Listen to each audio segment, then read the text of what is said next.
Hello everyone, welcome to our YouTube channel study with Sandeep sir. आज हम आप लोगों के लिए दीनदयाल उपाध्याय गोरखपुर विश्वविद्यालय द्वारा आयोजित की गई बीए प्रथम वर्ष फर्स्ट सेमेस्टर राजनीतिक विज्ञान, जिसका सब्जेक्ट कोड POL 101 है और जिसकी पेपर आईडी 8305 है, का आंसर की आप लोगों के लिए लेकर आए हैं। इस आंसर की के द्वारा आप अपने उत्तरों की जांच कर सकते हैं और उत्तरों की जांच करने के बाद आपके कितने प्रश्न सही हुए, इसकी जानकारी आप कमेंट बॉक्स में जाकर अपने कमेंट के माध्यम से हम तक पहुंचा सकते हैं। यदि यह वीडियो आपको अच्छा लगे तो इसको लाइक कीजिएगा और यदि आप हमारे चैनल पर नए हैं तो चैनल को सब्सक्राइब करना मत भूलिएगा। तो आइए हम आज के प्रश्न पत्र में पूछे गए प्रश्नों को एक एक करके देखते हैं। आज का जो प्रश्न पत्र था उसमें कुल 40 प्रश्न आपसे पूछे गए थे और इस प्रश्न पत्र का जो पहला प्रश्न है वह आपसे जिसमें आपसे पूछा गया है कि पॉलिटिक्स किसकी रचना है। जो 4 ऑप्शन दिए गए हैं उसमें से आपका जो सही उत्तर होगा वो होगा ऑप्शन ए, अरस्तु। जो है पॉलिटिक्स जो है वो अरस्तु की रचना है। अगला प्रश्न प्रश्न संख्या 2, जिसकी ओर हम चलते हैं। इसमें आपसे पूछा गया है कि लेवियाथन पुस्तक के लेखक कौन है। तो जो ये लेवियाथन है, इस पुस्तक के लेखक हॉब्स हैं। जो 4 ऑप्शन आपके दिए गए हैं उसमें से आपका जो सही उत्तर होगा वो होगा ऑप्शन ए, हॉब्स। अब हम अगले प्रश्न की ओर चलते हैं। प्रश्न संख्या 3, जिसमें आपसे पूछा गया है कि राज्य केवल एक यंत्र है जिसकी सहायता से एक वर्ग दूसरे वर्ग का शोषण करता है। यह किसका कथन है। तो जो 4 ऑप्शन दिए गए हैं उसमें से आपका जो सही उत्तर होगा वह है ऑप्शन ए, मार्क्स। मार्क्स ने कहा है कि राज्य एक वर्ग द्वारा दूसरे वर्ग का शोषण करने वाला एक यंत्र है। तो प्रश्न संख्या 3 का ऑप्शन ए सही है आपका। प्रश्न संख्या 4 की ओर चलते हैं, जिसमें आपसे पूछा गया है कि शक्ति के पृथक्करण के सिद्धांत का प्रतिपादन किसने किया। तो जो 4 विकल्प दिए गए हैं उसमें से आपका जो सही उत्तर होगा वो होगा ऑप्शन डी, मॉन्टेस्क्यू। शक्ति के पृथक्करण का सिद्धांत मॉन्टेस्क्यू के द्वारा दिया गया है। अगले प्रश्न की ओर हम चलते हैं। प्रश्न संख्या 5, जिसमें आपसे पूछा गया है कि निम्नलिखित में से कौन सा राज्य नहीं है। 4 ऑप्शन जिसमें दिए गए हैं उसमें जो आपका सही उत्तर होगा वो होगा ऑप्शन सी। जो राज्य के 4 तत्व होते हैं उसके आधार पर हम जो है इसकी तुलना करते हैं और उसके आधार पर हमें जो इसका जो सही उत्तर प्राप्त होता है वह है सी, ऑप्शन उत्तर प्रदेश। अगला प्रश्न प्रश्न संख्या 6, जिसमें हम आपसे यह पूछा गया है कि आधुनिक संदर्भ में राज्य शब्द का पहली बार प्रयोग किसने किया था। तो जो 4 ऑप्शन दिए गए हैं उसमें से जो सही ऑप्शन आपका होगा वो होगा ऑप्शन बी, मैकियावेली। मैकियावेली ने सबसे पहले आधुनिक संदर्भ में राज्य शब्द का प्रयोग किया था। तो प्रश्न संख्या 6 का ऑप्शन जो आपका होगा बी, मैकियावेली सही उत्तर होगा। अगला प्रश्न प्रश्न संख्या 7, जिसमें आपसे पूछा गया है कि व्यवहारवाद का जनक कौन है। जो 4 विकल्प आपको दिए गए हैं उसमें से जो सही विकल्प है वह है विकल्प B, David Easton. David Easton 1950 के दशक में जो एक अमेरिकी राजनीति शास्त्री हैं, उन्होंने व्यवहारवाद का प्रतिपादन किया था। तो प्रश्न संख्या 7 का ऑप्शन बी आपका सही उत्तर होगा। अब हम अगले प्रश्न की ओर चलते हैं। प्रश्न संख्या 8, जिसमें आपसे पूछा गया है कि एक राज्य जो अपने नागरिकों को अधिक सामाजिक सुविधाएं प्रदान करे कहलाता है। 4 विकल्प जो दिए गए हैं उसमें से जो सही विकल्प होगा वो होगा ऑप्शन सी, कल्याणकारी राज्य। जो कल्याणकारी राज्य होता है वो अपने नागरिकों को अधिक सामाजिक सुविधाएं प्रदान करता है। तो प्रश्न संख्या 8 का ऑप्शन सी आपका सही उत्तर होगा। अगले प्रश्न की ओर चलते हैं। प्रश्न संख्या 8, जिसमें आपसे पूछा गया है कि निम्नलिखित में से कौन सा लक्षण कल्याणकारी राज्य से संबंधित नहीं है। 4 ऑप्शन दिए गए हैं उसमें ऑप्शन ए, सामाजिक सुरक्षा, ऑप्शन बी राज्य विहीन व्यवस्था, ऑप्शन सी लोकतंत्रीय व्यवस्था, ऑप्शन डी सामाजिक न्याय की भावना। जो कल्याणकारी राज्य होता है वह उसमें सामाजिक, उसके लक्षण जो है वह सामाजिक सुरक्षा उसमें पाई जाती है, लोकतंत्रीय व्यवस्था भी वहाँ होती है, सामाजिक न्याय की भावना भी वहाँ पाई जाती है। और राज्य विहीन व्यवस्था ये नहीं होता। तो प्रश्न संख्या 9 का ऑप्शन बी आपका सही उत्तर होगा। अगला प्रश्न यानी प्रश्न संख्या 10, जिसमें आपसे पूछा गया है कि राजनीतिक विज्ञान का आधुनिक उपागम है, modern approach of to political science. इसका जो सही उत्तर होगा, जो 4 विकल्प दिए गए हैं उनमें से ऑप्शन ए व्यवहारवादी उपागम। प्रश्न संख्या 10 का ऑप्शन ए आपका सही उत्तर होगा। अगला प्रश्न संख्या 11, इसमें आपसे पूछा गया है कि व्यवहारवाद का आधार है। जो 4 विकल्प दिए गए हैं उसमें से जो सही उत्तर होगा वह होगा ऑप्शन ए अनुभववाद। अगले प्रश्न की ओर हम चलते हैं, जिसमें आपसे पूछा गया है कि राज्य के कितने तत्व होते हैं। तो 4 विकल्प जो दिए गए हैं उसमें से जो आपका सही उत्तर होगा वो होगा 4 तत्व। राज्य के 4 तत्व होते हैं। अगला प्रश्न संख्या 13, जिसमें आपसे पूछा गया है कि राजनीतिक विज्ञान का संबंध है। ऑप्शन ए उद्योग से, ऑप्शन बी वाणिज्य से, ऑप्शन सी धर्म से, ऑप्शन डी राज्य और सरकार से। तो राजनीतिक विज्ञान का संबंध राज्य और सरकारों से होता है, तो इसलिए आपका जो सही उत्तर होगा प्रश्न संख्या 13 का वह होगा ऑप्शन डी राज्य और सरकार से। अब हम अगले प्रश्न की ओर चलते हैं, जिसमें आपसे प्रश्न संख्या 14, जिसमें आपसे पूछा गया है कि दैविक उत्पत्ति के सिद्धांत के अनुसार राज्य की रचना की गई है। 4 विकल्प जो दिए गए हैं उसमें से जो सही उत्तर आपका होगा वह है ऑप्शन डी ईश्वर के द्वारा। राज्य की जो दैविक उत्पत्ति का सिद्धांत है उसका यह मानना है कि राज्य की रचना ईश्वर के द्वारा की गई है। तो प्रश्न संख्या 14 का ऑप्शन डी आपका सही उत्तर होगा।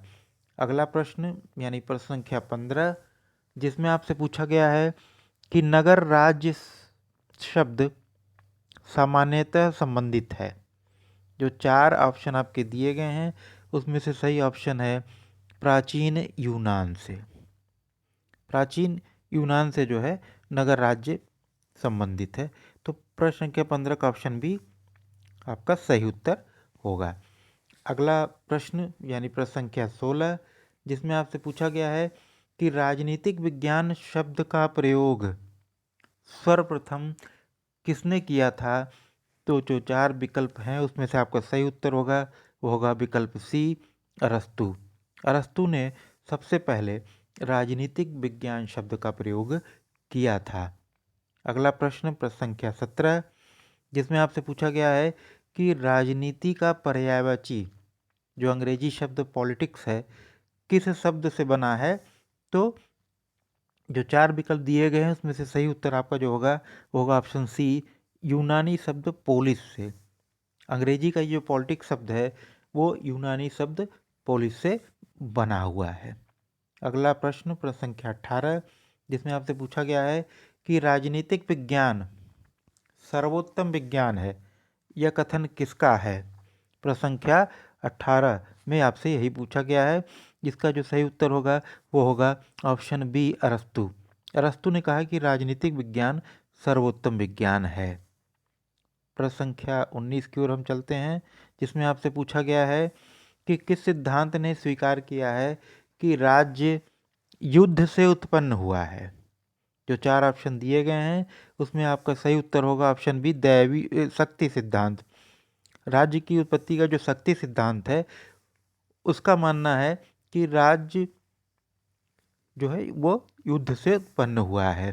तो प्रश्न संख्या 19 का ऑप्शन बी आपका सही उत्तर होगा शक्ति सिद्धांत। अगले प्रश्न की ओर हम चलते हैं, प्रश्न संख्या 20, जिसमें आपसे पूछा गया है कि राज्य एक आवश्यक बुराई है, इसे मानते हैं कौन सा वाद, जैसे मार्क्सवादी, व्यक्तिवादी, फांसीवादी या समाजवादी, कौन यह मानता है कि राज्य एक आवश्यक बुराई है? तो जो चार विकल्प दिए गए हैं उसमें से आपका जो सही उत्तर होगा वो होगा ऑप्शन बी, व्यक्तिवादी। अगले प्रश्न की ओर हम चलते हैं, प्रश्न संख्या 21, जिसमें आपसे पूछा गया है कि निम्नलिखित में से कौन व्यवहारवाद से संबंधित नहीं है? तो चार ऑप्शन जो दिए गए उसमें से आपका जो सही उत्तर होगा वो होगा ऑप्शन सी, परंपरा। अगला प्रश्न प्रश्न संख्या 22, जिसमें आपसे पूछा गया है कि निम्नलिखित में से कौन सा राज्य का आवश्यक तत्व नहीं है? जो चार विकल्प दिए गए हैं उसमें से आपका सही उत्तर होगा धर्म। राज्य के जो आवश्यक तत्व, जनसंख्या राज्य का आवश्यक तत्व है, क्षेत्रफल राज्य का आवश्यक तत्व है, सरकार राज्य का आवश्यक तत्व है, लेकिन धर्म राज्य का आवश्यक तत्व नहीं है। तो इसलिए आपका जो सही उत्तर होगा वो होगा ऑप्शन डी। अगला प्रश्न प्रश्न संख्या 23, जिसमें आपसे पूछा गया है कि वर्ग संघर्ष का सिद्धांत किससे संबद्ध है? तो जो ऑप्शन दिए गए उसमें आपका जो सही उत्तर होगा ऑप्शन ए, कार्ल मार्क्स से। अब अगले प्रश्न की ओर हम चलते हैं, प्रश्न संख्या 24, जिसमें आपसे पूछा गया है कि प्रकृति का राज्य का अर्थ है। प्रश्न संख्या 24, प्रकृति के राज्य का अर्थ है, इसका जो सही विकल्प है, चार ऑप्शन आपके जो दिए गए हैं वह है कि राज्य के विकास के जो विभिन्न स्तर हैं उसके अध्ययन के संबंध में यह बात है। तो जो प्रश्न संख्या 24 का ऑप्शन डी आपका सही उत्तर होगा। अगले प्रश्न की ओर हम चलते हैं, जिसमें आपसे कुछ जो है विचारक हैं उनके सामने पुस्तकों के नाम दिए गए हैं और ये कहा गया है कि आप कौन सा जो है सुमेलित नहीं है, मैच नहीं है, आप ये बताइए।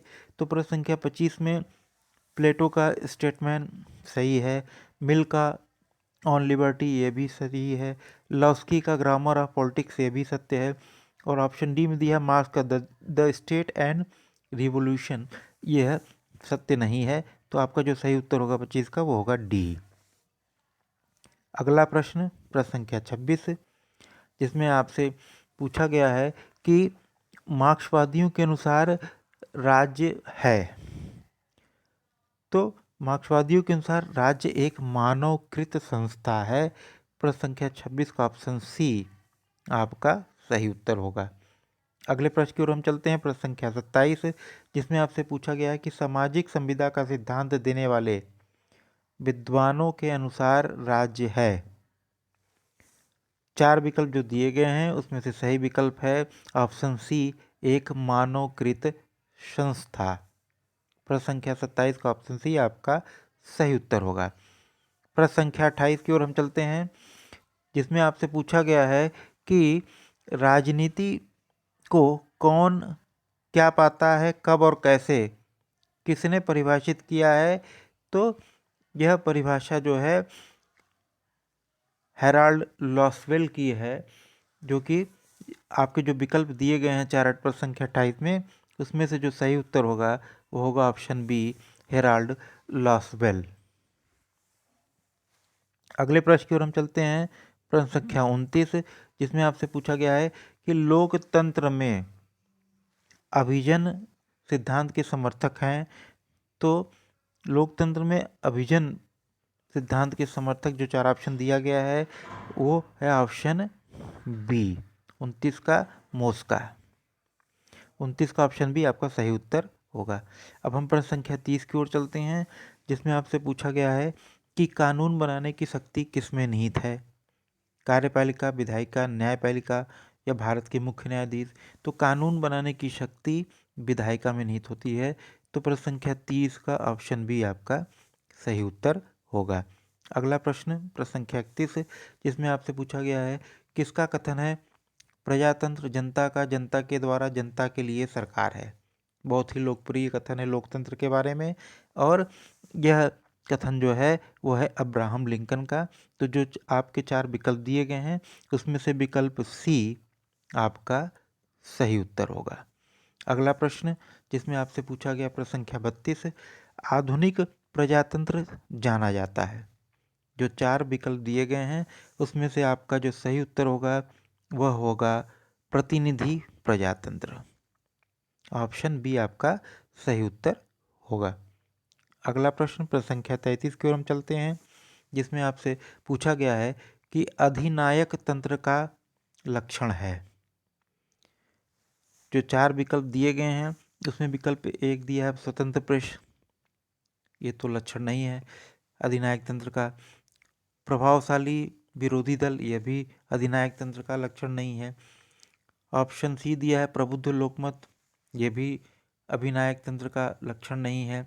और ऑप्शन डी दिया है निरंकुश प्रभुसत्ता, ये जो है अधिनायक तंत्र का लक्षण है।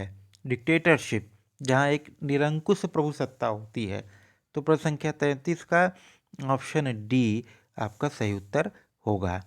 अगला प्रश्न प्रश्न संख्या 34, इसमें आपसे पूछा गया है कि प्रत्यक्ष प्रजातंत्र सामान्यतः संबंधित है। डायरेक्ट डेमोक्रेसी किस देश में है? तो ऑप्शन में आपके 4 ऑप्शन में दिया है A Bharat, B Nepal, C America, D Switzerland. तो इसका जो सही उत्तर होगा प्रश्न संख्या 34 का ऑप्शन डी स्विट्जरलैंड में प्रत्यक्ष प्रजातंत्र पाया जाता है। अगला प्रश्न प्रश्न संख्या 35, जिसमें आपसे पूछा गया है कि निम्नलिखित में से कौन प्रत्यक्ष प्रजातंत्र का उपकरण नहीं है। जो 4 विकल्प दिए गए हैं उसमें से जो आपका सही उत्तर होगा वो होगा ऑप्शन ए आरंभक।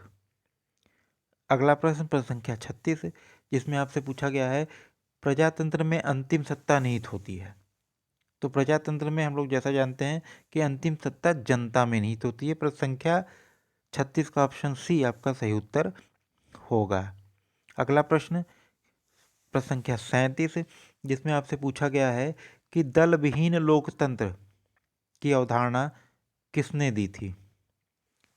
तो यह प्रश्न संख्या 37 का जो 4 विकल्प दिए गए उसमें से सही उत्तर होगा जेपी नारायण ने।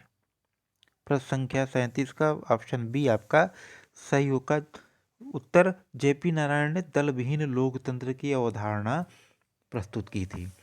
प्रश्न संख्या 38 की ओर हम चलते हैं, जिसमें आपसे पूछा गया है कि राज्य की उत्पत्ति का कौन सा सिद्धांत वर्ग संघर्ष पे आधारित है। तो इसका जो सही उत्तर होगा वह होगा ऑप्शन बी मार्क्सवाद। मार्क्सवाद जो सिद्धांत है राज्य की उत्पत्ति के संबंध में वह वर्ग के संघर्ष पर आधारित है। अगले प्रश्न की ओर हम चलते हैं, प्रश्न संख्या 39, जिसमें आपसे पूछा गया है कि निम्नलिखित में से किसने समान इच्छा का सिद्धांत दिया है। प्रश्न संख्या 39 के जो 4 विकल्प दिए गए हैं उसमें से सही विकल्प है ऑप्शन सी रूसो। रूसो ने समान इच्छा का सिद्धांत दिया है। प्रश्न संख्या 39 का सही उत्तर हो गया ऑप्शन सी। अब इस प्रश्न पत्र के हम अंतिम प्रश्न की ओर चलते हैं, यानी कि 40वां प्रश्न, जिसमें आपसे पूछा गया है कि कानून बनाने और लागू करने की शक्ति है किस प्रकार की है शक्ति है? राजनीतिक शक्ति है, आर्थिक शक्ति है, या नैतिक शक्ति है, या इनमें से कोई नहीं।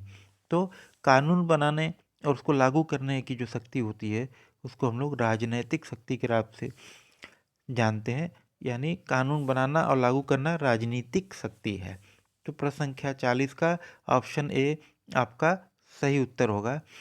इस प्रकार इस प्रश्न पत्र में पूछे गए 40 प्रश्नों के सही सही उत्तर आपको दे दिए गए हैं और आप इसके द्वारा अपने उत्तरों का मिलान कर लीजिए और फिर आप कमेंट के द्वारा आप हमें बताइएगा कि आपके कितने प्रश्न सही हुए। और यदि आपको वीडियो अच्छा लगे तो इसको लाइक कीजिए, शेयर कीजिए, और हमारे चैनल पे आप नए हैं तो चैनल को सब्सक्राइब करना मत भूलिएगा। जय हिंद।